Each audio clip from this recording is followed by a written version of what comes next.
I feel like something's gone very, very strange. It's our wedding night, and my alpha has left me. He's walked off to the spare bedroom like I'm some kind of afterthought. I hurry into the bathroom and stare at myself in the mirror. Pale skin, a handsome face, a decent figure. Not bad at all, even a little sweet looking. Definitely the picture of a family's golden child. Except for the lump on my forehead. It's swollen and it still stings when I press it. That lump. That's why Jason must be disgusted with me, isn't it? My face is pretty, yes, but because of that bump I look somehow dazed, a little stupid. I decide I should go downstairs and find an ice pack. When I open the door, I'm reminded of how big this house really is. A sprawling villa, all gilded and grand. Money practically oozes from the walls. My alpha is powerful. There's no denying it. This place is a maze. I wander for a long time and can't even find the kitchen. Instead, I walk right into Jason in the study. He's bent over papers, working.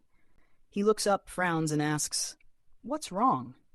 I bumped my head. I want an ice pack," I stammer. His eyes drop to the swelling on my forehead. Against my otherwise handsome face, that bump stands out like a sore thumb. "Wait here," he says.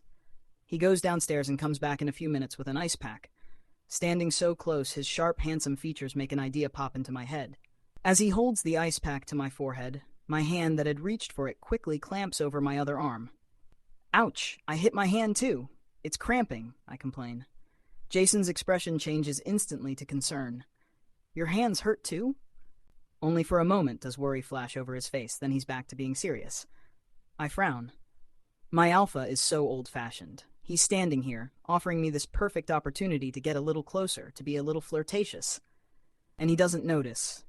I pout and let my eyes droop, making my face look crestfallen. "Aren't you my husband? What's wrong with you applying the ice pack? Are you really fed up with me because of this bump?" Jason paused. "I'm not fed up with you." His long, beautiful fingers held the ice pack and gently applied it to me. I'm a head shorter than him. Sitting like this, I have to tilt my chin up to see his face. I'm about to move when someone steadies my shoulder. "Don't move," the voice says. "Okay." I answer, forcing my gaze forward. And what I see makes me grin to myself. Not bad. Not bad at all. My eye for good looks is impeccable. I picked myself a great husband. Up close, I can study Jason's flawless good looks and that small, possessed expression of his. I'm enjoying it, quietly pleased. Then a voice cuts through the room, sharp as a blade. "Oliver?" Jason notices the heat in my gaze. I see panic flicker across his face and a blush creep up at his ears. I can't help laughing and tease him gently. "We're husband and husband now. We'll be doing more intimate things in the future. No need to be embarrassed." Jason's answer is curt, almost dismissive. I'm not even sure he heard me. I press the ice pack to my head, then, on impulse, I tiptoe up and press a quick kiss to his cheek. "Not bad. That's your reward," I murmur. Jason freezes. His face goes stiff, eyes wide with disbelief. He stands there, dumbstruck. I grin at him, pleased. Looks like my husband is still innocent and easily flustered. He avoids my gaze, awkward and a little flustered. If there's nothing else, you should rest." "It's a bit warm tonight. Remember to pull the covers up," he adds, then turns and walks away. Me? 19 degrees, and he's telling me it's warm. His words don't make sense. Seeing him head for the spare bedroom, my mood sours.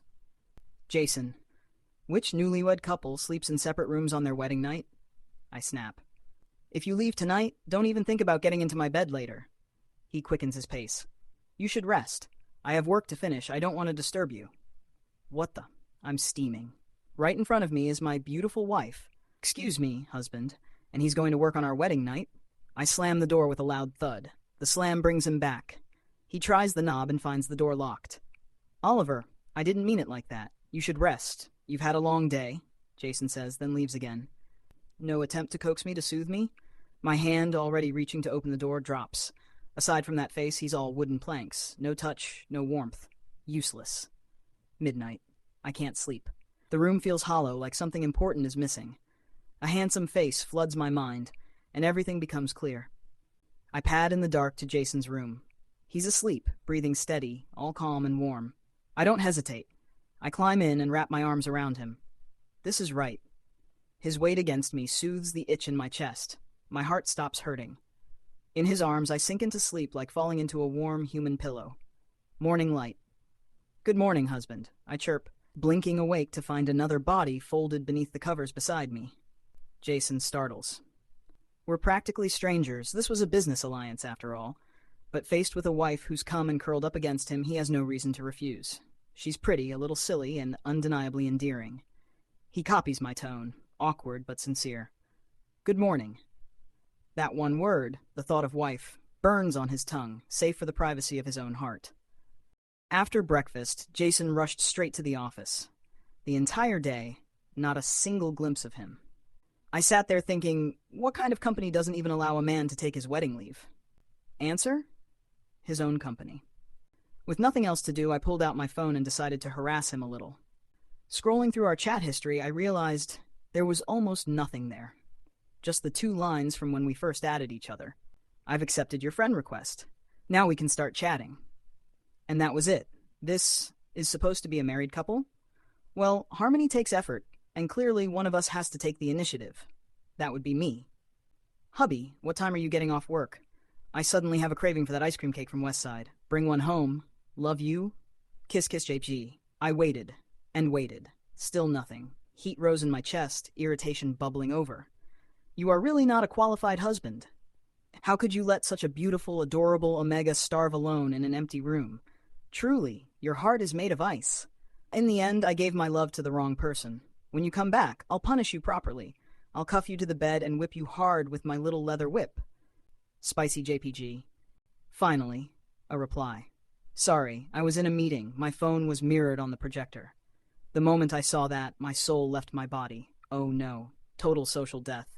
Sorry for disturbing you. I texted back immediately, wanting to disappear into the floor. Meanwhile, Jason's face had gone completely black. In the middle of the meeting, he'd pulled out his phone to project some documents, and right then, my messages had popped up on the big screen. He hadn't been able to shut it down in time. His entire team of young employees, the kind who loved gossip, had seen everything. Wow, President Monroe, you and your partner are so in sync. I thought this marriage was just business. Turns out you're so in love. President Monroe always looks so cold and serious, but behind closed doors he's into whips and handcuffs with his spouse. Their whispers weren't whispers at all, more like megaphones blasting across the conference room. Jason drew in a long, deep breath. Married means married, he told himself. On one side, his beautiful spouse. On the other, his nosy subordinates. He repeated silently, can't fire them. Definitely can't divorce. That evening after work, Jason still went to the cake shop. He waited in line for half an hour, finally managing to buy the very last signature ice cream cake, along with several other bestsellers. I'm sitting on the balcony watching the sun dip slow and easy when Jason comes home. For a moment I hesitate. Do I go greet him? The memory of today's embarrassment pins me to the chair. If there were a rabbit hole, I'd crawl into it and hide. After a beat, I decide on theatrics. I'll play dead. I curl up in the rocking chair and pretend to sleep. Jason scans the house, finds no one. Where is he? He asks. The aunt who's cooking lowers her voice. Sir, he's sleeping on the balcony. Hearing that, Jason's footsteps go soft. Okay, put these cakes in the fridge first. When he wakes, give them to him. The aunt hesitates, then offers gently. Sir, if you bring them to him yourself, he'll be very happy. After all, you picked them out just for him. Really? Jason asks. Of course. I saw him looking toward the door a few times today. He must have been waiting for you. Jason takes the cakes and walks toward the balcony. I can't help myself. I pretend to stir awake, rubbing my eyes like it's the most natural thing in the world. Jason, you're back. Wake up and have cake, he says. When I see the boxes in his hands, I almost leap up. I'd only joked about wanting cake. I never expected him to actually buy so many flavors. Jason, you're so sweet. Love you, I chirp, pressing my palm to his head and planting a sudden bold kiss on his cheek. Then I snatch up a cake and dash into the living room, leaving him standing stunned on the balcony. It doesn't take long for a small smile to break across his face. 2 days in, and he's already getting used to these surprise moments of closeness. Eat, he says. If there's something else you want next time, just tell me. But those lewd words, say them in private. Don't make it awkward. He's careful with his tone, embarrassed on my behalf. Heat rushes up my neck. I'd melt into the cake if I could. I really didn't know about the screen sharing. Wait, so his meaning is, I can say naughty things to him verbally, just not where others can hear. Maybe I can do naughty things too, as long as no one sees. Okay, husband, I answer without hesitation. That night, I place an order for a whole box of surprise gifts for Jason. With that face, that body, that voice, paired with a few well-chosen props, it'll be perfect. He's my alpha now. A little self-care in the form of perks for me feels entirely justified. I suddenly get a message. Oliver, meet me at the usual place tomorrow at 6. Waiting for you.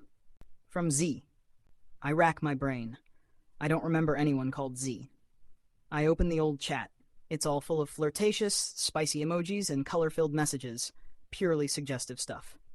Could this be Jason's secret account? Looking back at how sparse his main chat history is, the pieces fall into place. So it's his alt. He looks cold and proper on the outside, but behind the scenes, he's playing with me like this. Ha! Okay, love you. I tap back. Old place means a 5-star hotel. He's asking me to go somewhere nicer than home, to finish what we didn't that wedding night. The thought sends a thrill straight through me.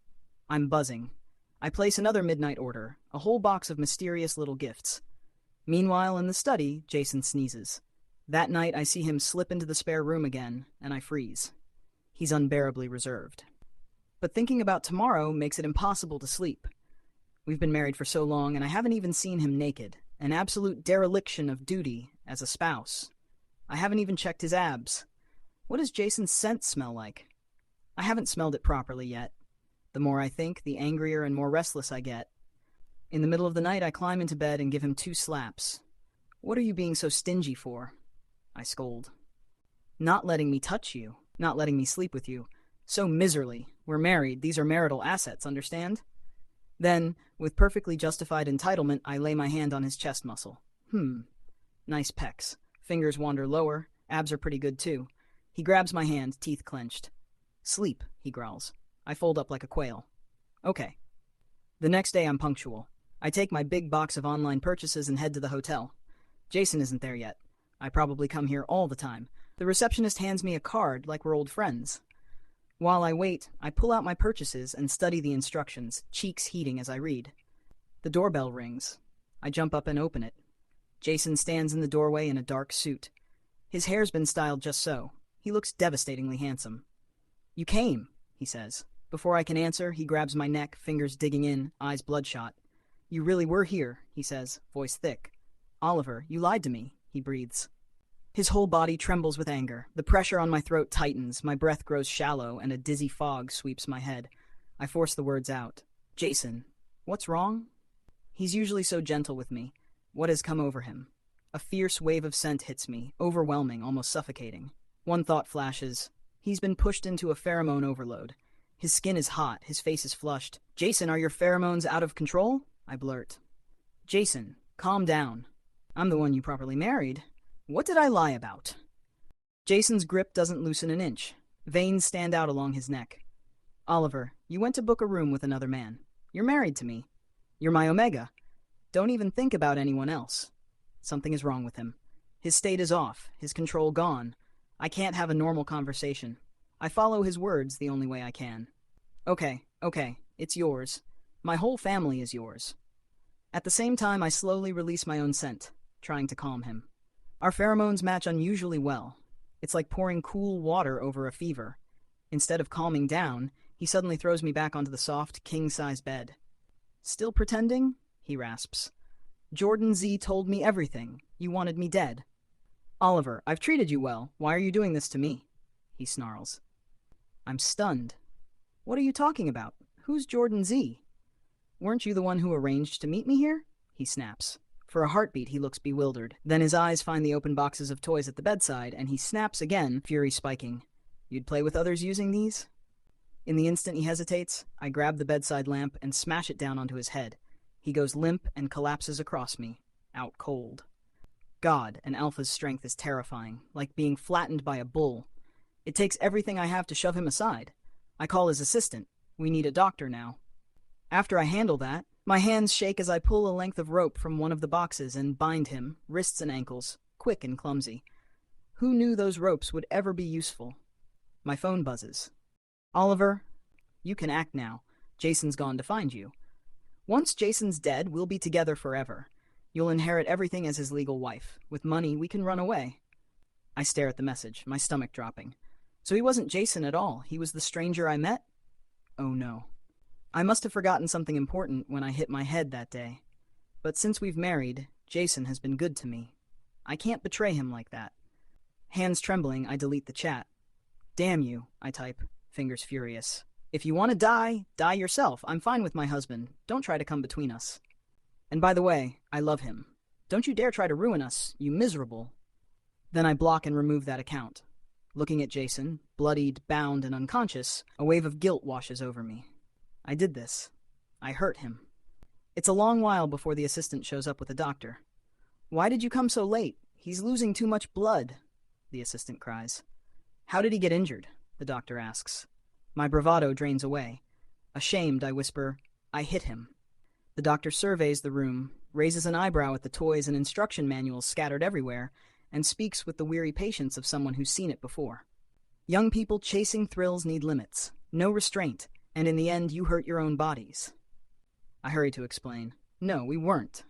The assistant's mouth hangs open, eyes round as saucers. I'm at a loss for words. The doctor sighs. Enough speculation. Save Jason first. The doctor administered a suppressant, and only then did Jason's temperature begin to come down. He had been burning so hot a frying pan would have sizzled breakfast eggs on him. You're his only partner, the doctor said as he dressed the wounds. You can release some of your scent to calm him. He clearly needs you right now. Even unconscious, Jason clung to my hand as the doctor wrapped him. I hated taking advantage of him like that, but he was the one who reached for me first. Still, I felt oddly guilty and a little helpless, as the assistant pretended not to see, though his eyes kept darting over. Internally, so shipworthy. I did as the doctor suggested, letting my pheromones drift out slow and steady. Ours matched, strongly, like two keys in a lock. About 10 minutes later, Jason woke, rubbing his head. His first panicked check was on me. Oliver, are you hurt? I'm sorry, he stammered, voice small. My pheromones went out of control. I didn't mean to hurt you. The assistant gave a tactful nod and led the doctor away. I'll wait outside. Call me if you need anything. Once they left, I let loose all the indignation I'd been holding in. Babe, what happened back there? You were so rough, saying I'd been meeting other men, I cried. My neck still bore bruised fingers, ugly and alarming against my pale skin. Jason's face crumpled. He treated my wounds with trembling care. No, I didn't mean it. I didn't mean any of it, Oliver. He looked guilty and terrified at once. I'm sorry. Seeing him like that, earnest and remorseful, I couldn't stay angry. All right, I sniffed. I forgive you, since you're so sincere. Relief washed over me. Thank goodness I'd deleted those messages from Z. With a husband this handsome, how could I ever want anyone else? Jason began to explain what had happened that night. At a business banquet, someone had slipped an aphrodisiac into his drink. It drove his pheromones wild, pushed him to the edge of the susceptibility period. His scent is powerful by nature. Most omegas can't withstand it. He even has a pheromone rejection syndrome. Most omegas react badly to him, except one. Me. That's why our families arranged this marriage. And the person who set him up? Jordan Z. The same man my foggy memory had made me forget, the one who'd been smirking like a puppet master that night. Jordan had gloated over Jason. Let's see how you hide this. You'll lose control from your pheromones, go berserk, and die from exhaustion. No omega will help you. Then he smirked and said, Your partner, Oliver, I arranged him to be there. He'll do whatever I tell. He's a useful little dog. Jordan produced a stack of photos and flung them in Jason's face. Screenshots of our chats, pictures of us together, evidence of what looked like intimacy. Seeing those, Jason had tried to keep his composure. But then Jordan said, Don't believe me? Go check room 407 at the XX Hotel. By the time Jason forced himself to the hotel, he had seen me there. In that moment, every scrap of reason shattered. His pheromones went into full meltdown, and everything that followed spiraled from that explosion. I was furious. Jordan Z was downright cruel. Not only did he use me, he'd tried to frame me. And worst of all, Jason had fallen for it like a fool. Jason, are you stupid? I snapped. Me? Want to hurt you? If I meant to, I wouldn't have saved you. I'd have watched you burn from your pheromones and been done with it, I blurted. I don't even know that Jordan Z. The only person I like is you. We're married. I want to build a life with you. Jason's voice cut back, tight and wounded. Then why were you there? My head throbbed. Of course, my foolish heart had gotten the better of me. If I tell you I thought you invited me, would you believe me? I asked. I thought you wanted to try some special little things.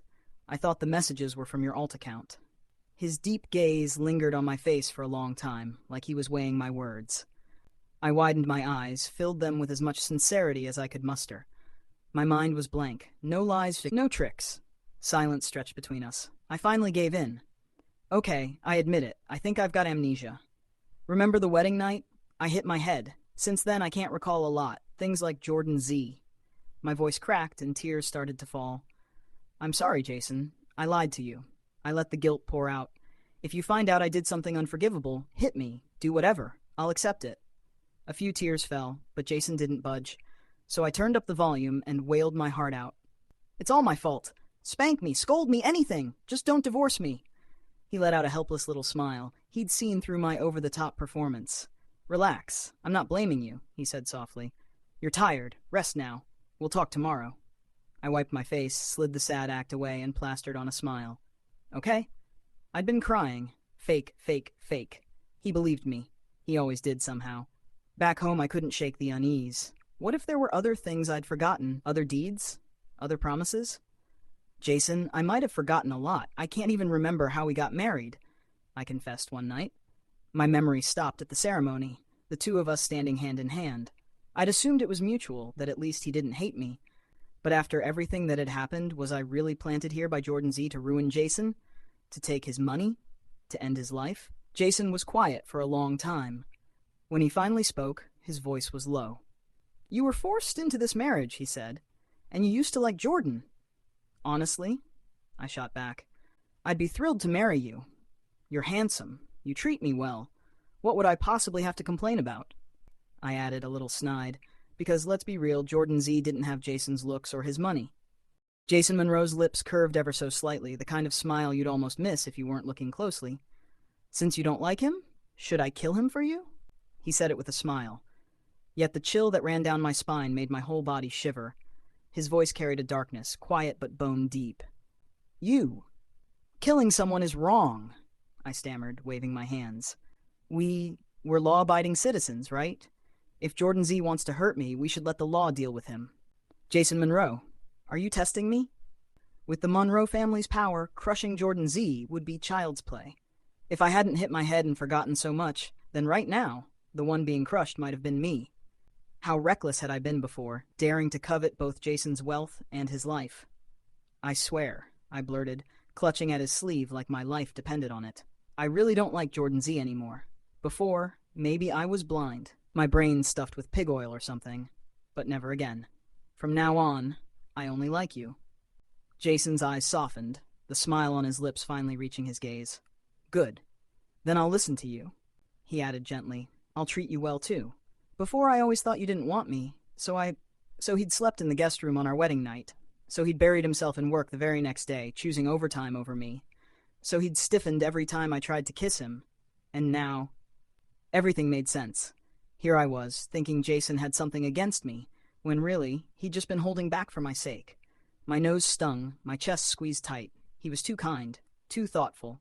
Jason, I whispered, eyes misting, don't worry. I don't mind. Really. After these days together, I think I like you quite a lot. His gaze warmed. I feel the same. Then he chuckled softly, leaning in just enough that his breath tickled my ear. Oliver, you're not what I expected. My heart jumped. What do you mean? What am I like? Before the wedding, he said, they all told me I'd be marrying a polite, obedient Omega, but after spending time with you, I see that isn't true. My eyes flew wide. Wait, are you insulting me? Jason's smile deepened, rich and unshakable. No, I think you're lively, genuine, with a clear sense of right and wrong. You have your own opinions. His voice lowered, steady as a vow. I like that. I like you. Was Jason Monroe actually complimenting me? I knew I was good-looking, fair skin, long legs, charming by nature, but hearing praise from him for the first time sent heat rushing to my cheeks. My lips tugged into a grin before I could stop myself. You're handsome, rich, built like a dream, and well, your skills are still untested, but I like you too. After that incident, I settled down a lot. I dedicated myself to the part of the doted-upon spouse in a wealthy family, playing my role with care, all nerves tuned to one thing: never let another little schemer show up and ruin everything. If anyone tried to hurt Jason, 100 lives wouldn't be enough for him to play with. Jordan Z had been quietly dealt with. His family and his business vanished from the scene, at least in the business world. For my own safety, I went full steam into public displays of affection, showing the world how devoted I was to Jason. Jason, for all his lack of flair, was easy to get along with.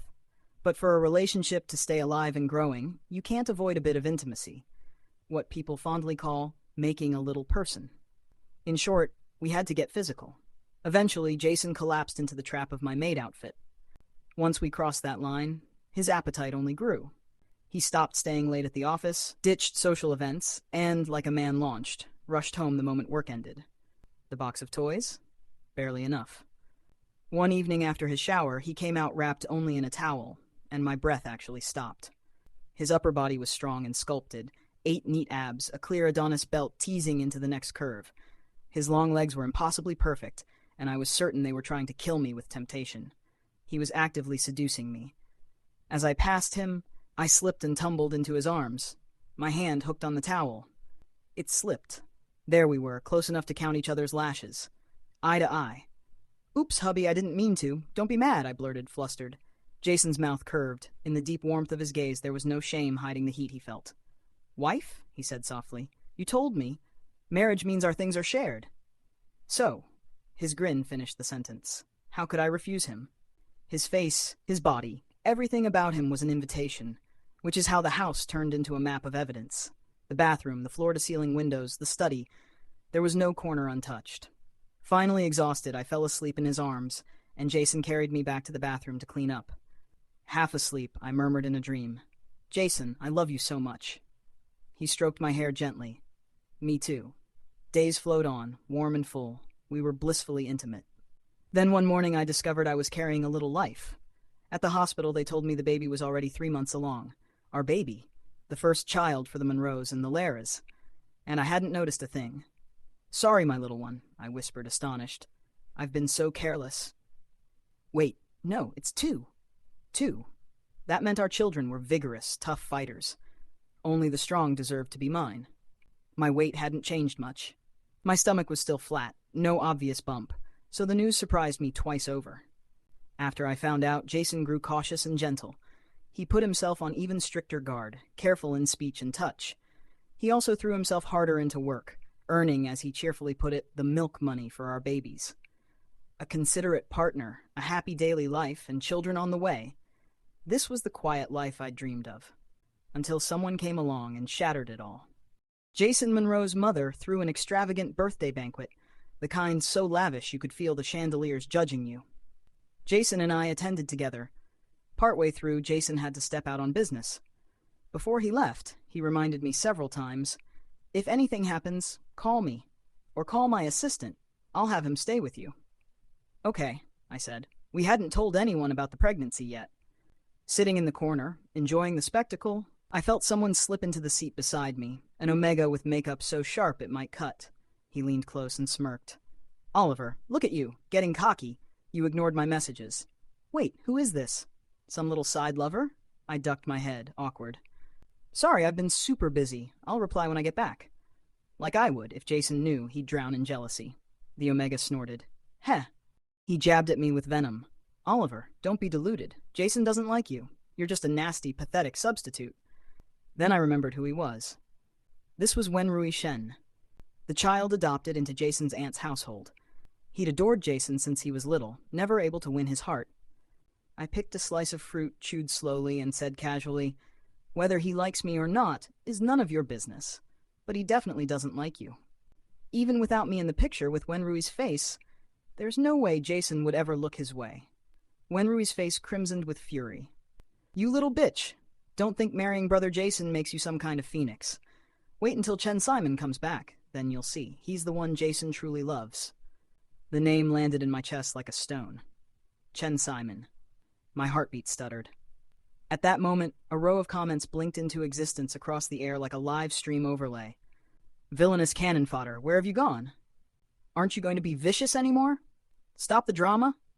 You turned the big bad into a wife's slave just like that? Sigh, but the villain's white moonlight is returning. Fate won't be cheated. He'll choose his true love, and the poor cannon fodder and the baby will be written off. The room's laughter swelled around me, but those words cut sharper than any joke. The banquet continued. Glittering, loud, and suddenly full of plot twists I hadn't signed up for. I remembered. Everything came flooding back. I wasn't just Oliver anymore. I had fallen headfirst into a melodramatic ABO novel, one of those messy dog-blood romances I used to binge late at night. And me, I'd landed the role of the pitiful cannon fodder, the substitute, the shadow, the poor soul forced into a marriage he was never meant to keep, the fake stand-in for the dazzling white moonlight. For 2 months, I'd played my part perfectly, spiteful, vicious, snapping at everyone like the script demanded.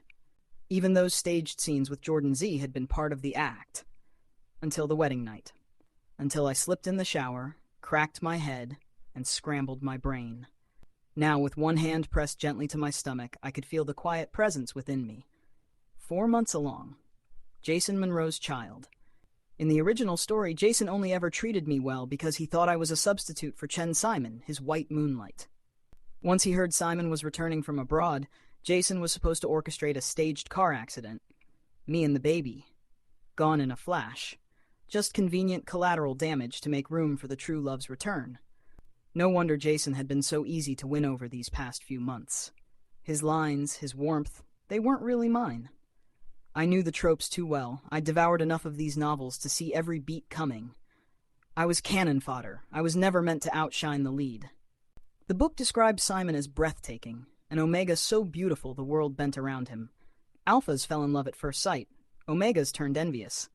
Betas, it was said, could split their secondary gender on the spot just from looking at him. And Jason, he would fall too. That was his fate. I sighed softly, stroking my belly. Baby, your dad, he's that kind of man. We can't rely on him. We have to do the right thing instead. Be good citizens, live our own lives. And for the faintest moment, I swore I felt a flutter against my hand, as if the little one agreed. But time was running out. By next week, Simon would be back. So I started packing. By the time Jason returned home that evening, a divorce agreement sat waiting for him on the desk, and I was gone. Across the air, like a live broadcast only I could see, the floating comments returned. The cannon fodder is clear-headed, living for himself, not crying for a man. Who wants to be the villain's pawn in his white moonlight love story? Run, boy, run. Fast, decisive, untouchable, love it. Protect your heart. The truth was, marrying a CEO like Jason had its perks. He was careless with money. A casual gift from him was worth tens of thousands, and when he really meant it, hundreds of thousands. So I sold the gifts, tucked away a few of his cards, and headed south with my baby. Meanwhile, Jason was working harder than ever. For months, he'd been pushing himself to exhaustion, believing he was building a future for his wife and child, dreaming of the perfect life together. But when he finally dragged himself home after another grueling day, his world collapsed. His wife and child were gone. They had run away. I moved with the little one to a quiet seaside town. The place was beautiful, gentle waves, kind neighbors, a slow pace of life that felt like it was made for raising a child. It was exactly what we needed. The morning after we settled in, I took my tiny pail down to the shore. I wandered the tide line, scooping up crabs and starfish, picking shells and the odd shrimp. It wasn't long before my legs ached and my belly made itself known. I propped myself under a sun umbrella and lay down to rest. Baby, I murmured into the warm wind, hand on my belly. How did our little family end up so unlucky? We got saddled with a man who only did his part once and then ran off. I huffed. He was so keen to sow the seed. Why didn't he tell me I was only a stand-in back then? I rambled on, half to the sea and half to the life growing inside me. Promise me one thing. If you're an Omega, don't pick a dad like yours. And if you're an Alpha, don't be him either. After I'd scolded the air for a while, the tiny rounded kick against my palm felt like an answer. My heart pinched and warmed all at once. Far away, in the capital where he'd been tearing the city apart looking for his wife and child, Jason Monroe sneezed. Who was cursing him now? The poor man was already 2 days into panic mode, and someone still had the nerve to complain about him. The world had odd priorities. Once I'd rested my fill, I strolled back with my little bucket. Our new seaside suite was hardly shabby. A luxury sea view room, 2 housekeepers, good food cooked for me. If I squinted, the life I'd built for us looked comfortable, plentiful meals, proper sleep, and a rhythm that let me breathe. Still, my thoughts strayed. I imagined Jason, perhaps reaching out to Chen Simon now that he'd returned, rekindling whatever flame they'd had. The idea tightened something in my chest, and my appetite slowed. I found I could only manage 2 bowls of rice instead of my usual greed. Was this life I'd chosen really worth it? I decided I would forget him. I would be done. The next morning I grabbed my pail and headed for the shore again. But as I turned a corner, I ran right into someone. I looked up, and my blood ran cold. Jason. Fear made me snatch up the bucket and turn to sprint. How could he possibly be here? Had he found me? I'd thought I'd done the sensible thing. Divorce papers left on the desk. Then I ran. But did he still intend to silence me? Luckily, I'd worn a hat and a mask to protect from the sun. Jason didn't recognize me. For 2 days after that, I didn't leave the house. I hid behind closed curtains and kept my head down, every creak outside making me flinch. Night falls hard, lightning cracks the sky, and a storm breaks loose. Rain like a curtain, wind roaring as if some wild thing runs through it. The doorbell rings. At this hour, my babysitter has long gone home. I don't dare open the door. The bell keeps ringing, then finally quiets. I huddle in my room, eyes on the little monitor over the entryway. Then my phone shrills. Jason Monroe's name flashes across the screen. Oliver, don't be afraid, it's me. I breathe out a sob of relief. You scared me to death. I thought it was robbers. I've still got cards to spend, you know. Compared to violent thieves, Jason is adorable. I unlock the door and let him in. He comes straight to me and takes me into his arms. Wife, I missed you so much. Do you know how long I've been looking for you? I haven't slept a wink these last few days. I was worried sick. Thank God you're okay. At this hour, shouldn't he be rekindling with his white moonlight? My brain scrambles, and I push him away. Jason, we're divorced. I know you like someone else. I won't cling to you, I promise. As long as he doesn't try to kill me, I think. He stands there dripping rain, cold seeping from his coat, yet his hands are warm when he takes mine and cups them in his palms. Rain used to terrify me. It was on a stormy night like this that I had my accident. The driver fled, I bled and bled until death took me, and then I woke up in this world. Jason has always sensed that fear. Whenever thunder rolls, he's been the one to stay. Don't be afraid, I'm here. Now he's standing in the doorway in a storm again. Oliver, he says softly, my love has always been you. I never signed the divorce. He goes on to explain about Wenrui Shen's taunts. That person Wenrui mentioned. He was a college roommate who came to the house a few times. He and his alpha have been married overseas for years. They even have kids. The revelation drops into me like a stone. Did the plot warp because of my amnesia? Have the story beats shifted? Jason's eyes are rimmed red. Oliver, I can't live without you. I'm sorry I didn't make you feel safe. I won't let you feel that way again. Will you not divorce me? Give me one more chance. I'll try to be a proper husband. His words are painfully familiar and unexpectedly sincere. Then, as if he can't hold it in any longer, he slowly drops to his knees in the wet foyer. Wife, can you forgive me?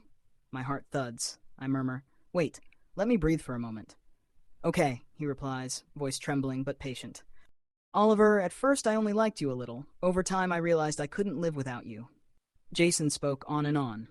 He told me about the first time he saw me, the moment I arrived in this world, and how, despite my act as the vicious cannon fodder, he'd noticed the real me. He'd watched the little things, my liveliness, my strange, irresistible charm, the way I put on a show but secretly fed stray cats. He'd seen past the performance. You're different, he said. You're lively, interesting, and real. I couldn't help falling for you. Now that I can't be without you, it wouldn't be fair if you left me after I've dependent on you, would it? He was careful and gentle with me. I'm telling you this not to force you. I'll respect whatever choice you make. And you don't need to stay for the baby because you feel trapped. Choose what you want, and I will support you. But please, don't vanish like this again. I'll worry myself sick. My heart was already a storm. Every soft word landed right where it hurt and where it healed.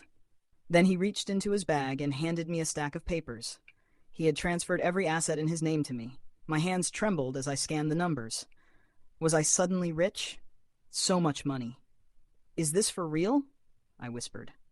Of course, Jason replied. Isn't this what a proper alpha should do for his partner? In the days we'd been apart, I'd missed him too. After I'd woken up in this story world, he'd treated me better than the original novel promised. He wasn't the monstrous villain the book painted him to be. He was simply an alpha who loved me, and I loved him back. "All right," I said at last, fingers resting on my belly. "I'll give you this chance, begrudgingly." My belly shifted.